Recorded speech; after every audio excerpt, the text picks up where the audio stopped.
Continentes alienígenas no interior da Terra.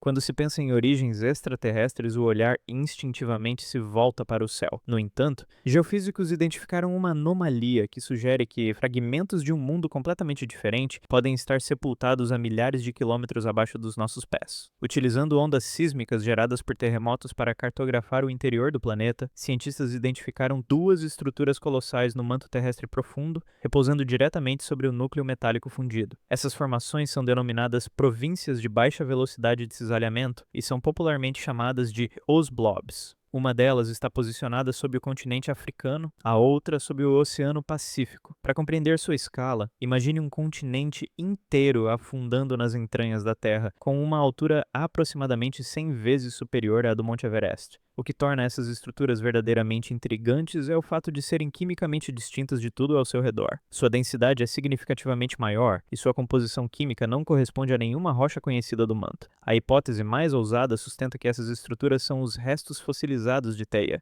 um protoplaneta do tamanho de Marte que colidiu com a Terra há aproximadamente 4,5 bilhões de anos. Enquanto os detritos desse impacto formaram a Lua, o núcleo do planeta invasor pode ter se afundado no interior da Terra, onde permanece até hoje como um registro geológico de uma colisão cósmica que moldou o sistema solar.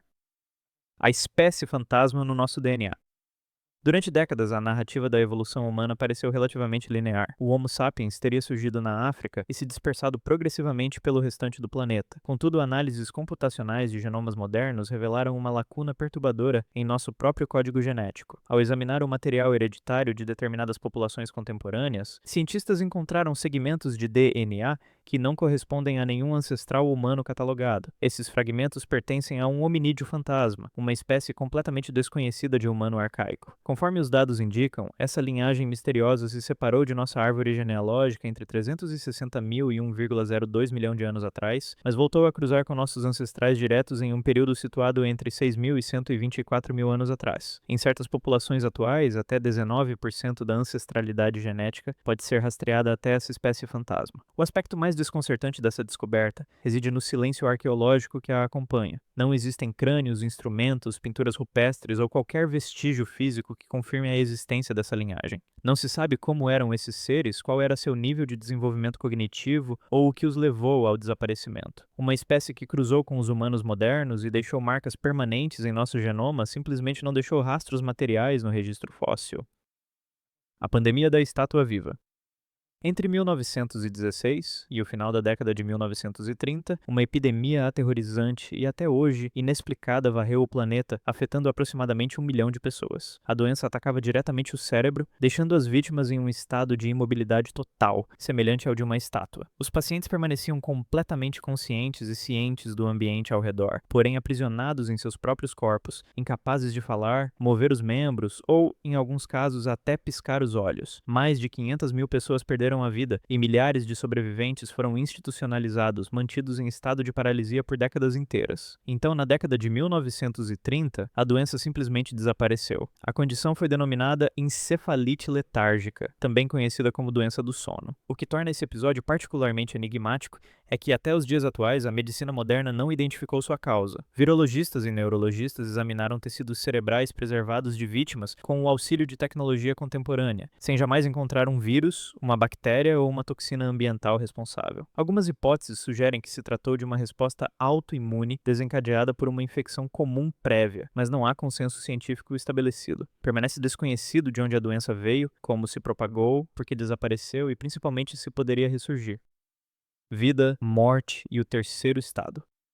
Ao longo da história da biologia, a existência sempre foi tratada como um fenômeno binário, algo está vivo ou está morto. No entanto, em fins de 2024, pesquisadores publicaram uma revisão abrangente propondo um terceiro estado de existência, situado em um território entre a vida e a morte. Cientistas constataram que, em determinadas condições, células extraídas de organismos já falecidos não simplesmente cessam sua atividade e se decompõem. Ao contrário, elas podem se reorganizar espontaneamente em formas de vida completamente novas, funcionais e multicelulares, ambientes celulares. O que classifica esse fenômeno como uma anomalia é que essas novas estruturas biológicas desenvolvem comportamentos e capacidades que o organismo original jamais possuiu em vida. Células da pele retiradas de embriões de rã já extintos foram observadas se reorganizando em xenobots microscópicos, capazes de navegar por ambientes utilizando filamentos cilíndricos e manipular materiais ao redor. De maneira análoga, células humanas se reorganizaram em antrobots, que se movem de forma autônoma e, em alguns experimentos, conseguiram reparar tecidos danificados colocados em sua proximidade. Nesse terceiro estado, a morte parece funcionar como um gatilho que leva células a estabelecerem novas comunicações, reescreverem suas próprias regras internas e construírem uma forma de vida inteiramente diferente. Os sinais bioelétricos que instruem essas células a se comportarem dessa maneira ainda não foram completamente compreendidos, o que significa que nossa definição de morte pode precisar ser revisada. O monstro de Tully. Em 1958, um colecionador de fósseis chamado Francis Tully encontrou uma criatura de 300 milhões de anos nos leitos fossilíferos de Mason Creek, no estado de Illinois, nos Estados Unidos. A descoberta foi batizada de monstro de Tully, e até hoje os biólogos evolutivos não conseguiram classificá-la de forma definitiva. O organismo parece ser uma anomalia biológica sem precedentes. Seu corpo era mole e em formato de torpedo, com nadadeiras semelhantes às de um cefalópode e 2 olhos projetados para fora do corpo em hastes rígidas. Mais desconcertante ainda era o apêndice longo e rígido que se estendia de onde deveria estar o rosto do animal, terminando em uma estrutura com dentes semelhante a uma garra. Normalmente, quando paleontólogos encontram um fóssil incomum, conseguem ao menos identificar seu filo, a categoria taxonômica ampla a qual pertence, como é o caso dos artrópodes, que incluem aranhas e crustáceos. Com o monstro de Tully, isso não foi possível. Em 2016, um estudo de grande repercussão declarou que o organismo era um vertebrado relacionado a peixes sem mandíbula, como as lampreias. Apenas um ano depois, outra equipe refutou completamente essa conclusão, demonstrando que a criatura não poderia ser um vertebrado. Com mais de 1000 espécimes perfeitamente preservados disponíveis, a ciência moderna ainda não chegou a um acordo sobre o que esse animal era, de onde veio ou como se relaciona com qualquer outro organismo conhecido na Terra. O viajante temporal biológico. A biologia possui uma regra universal que se aplica a praticamente todos os organismos. A flecha do tempo avança em uma única direção. Um ser vivo nasce, envelhece e inevitavelmente morre. No entanto, flutuando nos oceanos do planeta, existe uma criatura minúscula em forma de sino que parece ter descoberto uma maneira de contornar essa regra fundamental. Trata-se da Turritopsis dohrani, popularmente conhecida como a medusa imortal. Quando essa espécie específica de medusa enfrenta estresse severo, lesão física ou o avanço da velhice, ela realiza algo sem paralelo no reino animal. O organismo reabsorve seus próprios tentáculos, desce ao fundo do oceano e se contrai progressivamente até se tornar uma massa de tecido indiferenciado. A partir desse ponto, suas células passam por um processo denominado transdiferenciação, no qual uma célula muscular pode alterar sua expressão gênica e se tornar uma célula nervosa ou reprodutiva. A medusa reconstrói completamente sua estrutura corporal e retorna ao estágio juvenil chamado pólipo, revertendo biologicamente para seu estado infantil e reiniciando o ciclo da vida. Geneticamente, trata-se do mesmo indivíduo, e esse processo pode se repetir indefinidamente. É o único animal conhecido na Terra capaz de reverter completamente seu ciclo de vida. A estrela em um frasco. Esta é uma anomalia que ocorre em laboratórios aqui mesmo na Terra, e que desafia alguns dos princípios mais estabelecidos da física. No fenômeno denominado sonoluminescência, cientistas disparam ondas sonoras de alta frequência através de um recipiente com líquido, provocando a formação de uma minúscula bolha de gás, que em seguida colapsa rapidamente sobre si mesma. No momento do colapso, algo extraordinário acontece. A bolha emite um breve e intenso clarão de luz azul, e a temperatura em seu interior dispara para aproximadamente 20.000 Kelvin. Isso equivale a mais de 3 vezes a temperatura registrada na superfície do Sol durante uma fração de segundo. Em outras palavras, o som é capaz de criar um inferno microscópico com características solares dentro de um frasco de água. Apesar de décadas de pesquisa dedicada ao fenômeno, os físicos ainda não chegaram a uma explicação unificada e amplamente aceita para o que ocorre nesse processo. Algumas teorias propõem que o colapso do gás cria um estado localizado de plasma, mas os detalhes dos mecanismos envolvidos permanecem obscuros. O supervazio de Erídano.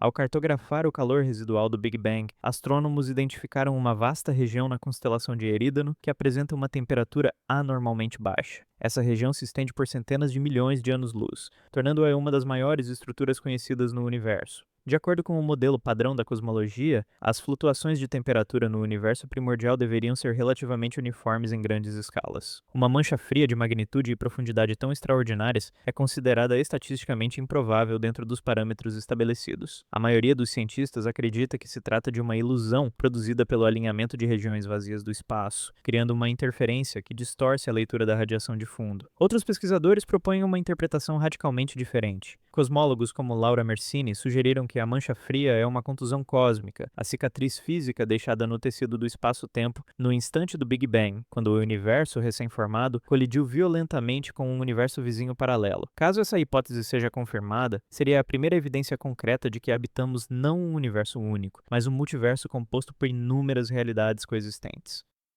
O fenômeno da lucidez terminal. Este é, para muitos especialistas, um dos fenômenos mais desconcertantes documentados pela medicina moderna. A lucidez terminal é uma ocorrência clínica verificada em que pacientes com dano cerebral grave e irreversível recuperam repentinamente a memória, a personalidade e a clareza mental poucas horas ou dias antes de falecerem. O fenômeno é mais frequentemente observado em pacientes com Alzheimer em estágio avançado, acidente vascular cerebral severo ou tumores cerebrais agressivos. Por anos, um paciente pode estar completamente sem linguagem verbal, incapaz de reconhecer seus próprios familiares e totalmente desprovido de referências identitárias. Então, subitamente, esse indivíduo desperta, fala com clareza, chama cada familiar pelo nome, recorda memórias antigas com precisão e se despede de forma consciente e articulada. Logo em seguida, o paciente vem a falecer. Do ponto de vista neurológico, esse processo é considerado impossível. O tecido cerebral necessário para processar essas memórias e formular esses enunciados foi literalmente destruído ou degenerado. Pesquisadores propuseram hipóteses envolvendo surtos repentinos de substâncias neuroquímicas ou atividade elétrica no cérebro em processo de falência. A principal delas, denominada hipótese da desconexão de redes, sugere que, momentos antes do falecimento, o cérebro experimenta um fluxo final e intenso de neuroquímicos que ativa vias alternativas, contornando as regiões danificadas e permitindo um breve estado funcional. Essa explicação permanece como hipótese, sem confirmação científica definitiva. O vazio de Botz. Considerado por muitos como o lugar mais desconcertante do espaço conhecido, o vazio de Botz foi identificado em 1981, quando astrônomos mapeavam a distribuição de galáxias na constelação homônima. Trata-se de uma região esférica do espaço, com uma extensão de aproximadamente 330 milhões de anos-luz de diâmetro, que é quase completamente desprovida de matéria. Com base na distribuição média de galáxias no universo, um volume de espaço com essa dimensão deveria abrigar milhares delas. No vazio de Botz, apenas cerca de 60 foram detectadas até o momento. É uma zona inerte de proporções tão vastas que, se a Via Láctea estivesse posicionada em seu centro, a humanidade não teria tido como perceber a existência de outras galáxias até o desenvolvimento de telescópios de alta potência. A explicação predominante entre os astrofísicos é que o vazio se formou pela fusão progressiva de vazios menores ao longo de bilhões de anos, como bolhas de sabão que se unem. A magnitude da anomalia inspirou especulações mais radicais, incluindo a hipótese de que uma civilização altamente avançada, classificada como tipo 3 na escala de Kardashev, estaria encerrando estrelas em esferas de Dyson para capturar sua energia, apagando efetivamente toda uma região do universo. A partícula Amaterasu.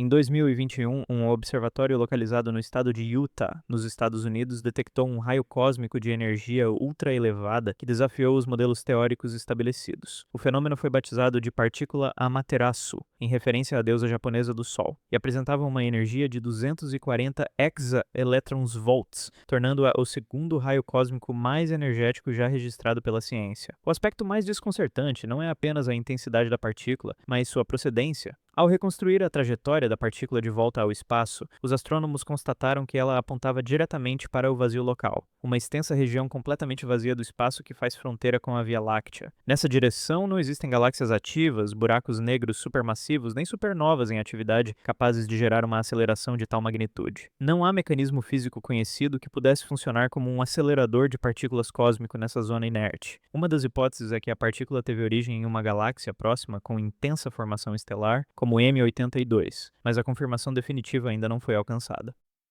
Os eventos Miyake. Em 2012, a física japonesa Fusa Miyake analisava cedros antigos quando identificou uma anomalia alarmante nos anéis datados do ano 774. Ela encontrou um pico expressivo e inexplicável nos níveis de carbono 14, um isótopo produzido quando raios cósmicos de alta energia colidem com a atmosfera terrestre. Qualquer fenômeno capaz de produzir uma elevação tão abrupta desse isótopo teria exposto a Terra a uma onda de radiação de intensidade extraordinária. Não há registro histórico de extinção em massa nessa época, e a origem da radiação permanece desconhecida. Além disso, pesquisadores identificaram outros eventos Miyake em anéis de árvores de diferentes períodos históricos, com ocorrências que seguem um padrão aproximado de 1000 anos entre si. A hipótese mais aceita atualmente sugere que esses eventos correspondem a explosões solares de proporções inimagináveis, denominadas eventos de prótons solares. Independentemente da causa precisa, a conclusão é inequívoca. A Terra é periodicamente atingida por ondas colossais e invisíveis de radiação cósmica provenientes de uma fonte ainda não completamente identificada. Os pontos vermelhos do James Webb. Quando o telescópio espacial James Webb finalmente voltou seu olhar para o amanhecer cósmico, as primeiras centenas de milhões de anos após o Big Bang, os astrônomos esperavam encontrar galáxias jovens, caóticas e ainda em formação. O que o telescópio revelou foi algo completamente inesperado. Foram identificadas estruturas que os cientistas passaram a chamar de pontos vermelhos, galáxias primordiais que apresentam uma massa impossível de acordo com o modelo padrão da cosmologia. Simplesmente não havia tempo suficiente desde o Big Bang para que essas galáxias acumulassem tanta matéria e atingissem tal grau de maturidade estrutural. Recentemente, pesquisadores propuseram uma explicação parcial. Essas galáxias podem abrigar buracos negros supermassivos de voracidade extrema, consumindo gás com tal intensidade que o atrito gerado cria uma aparência de massa e luminosidade adicionais. Essa explicação apenas substitui uma anomalia por outra, deixando os astrofísicos diante do desafio de explicar como buracos negros supermassivos poderiam ter atingido tal magnitude tão cedo na história do cosmos. Outra hipótese considera que a luminosidade pode ser resultado de surtos excepcionais de formação estelar, nos quais galáxias pequenas passam por fases de brilho intenso e breve. Até o momento, nenhuma resposta definitiva foi estabelecida. A explosão demônio da Tasmânia. Em 2022, astrônomos registraram uma explosão cósmica massiva a bilhões de anos-luz de distância. O evento foi classificado como um transiente óptico azul luminoso e rápido, uma categoria já extremamente rara de fenômeno astrofísico. Essa explosão específica, apelidada de demônio da Tasmânia, realizou algo que uma estrela extinta não deveria ser capaz de fazer. Meses após o enfraquecimento da explosão inicial, a estrela explodiu novamente, e então voltou a explodir mais uma vez. Ao longo de um período de 120 dias, o demônio da Tasmânia atingiu o brilho de uma supernova em 14 ocasiões distintas. Cada um desses clarões apresentava intensidade comparável à da explosão original, mas durava apenas alguns minutos. De acordo com tudo o que se conhece sobre a extinção estelar, uma supernova é um evento terminal e único. Uma estrela se desintegra, e o que resta se transforma em uma estrela de nêutrons ou em um buraco negro. A hipótese principal sugere que a explosão original deixou para trás um magnetar de rotação extremamente veloz ou um buraco negro em processo ativo de acreção. À medida que fragmentos remanescentes da camada externa da estrela caem em direção a esse núcleo, eles colidem com a energia intensa irradiada pelo objeto central, desencadeando esses clarões violentos e repetidos que desafiam os modelos estabelecidos da física estelar. Muito obrigado por assistir e apoiar o canal. Se você tem gostado do conteúdo e quer me ajudar a criar ainda mais, considere se tornar membro do canal. Deixei na tela outro vídeo que escolhi especialmente para você. Te vejo no próximo vídeo.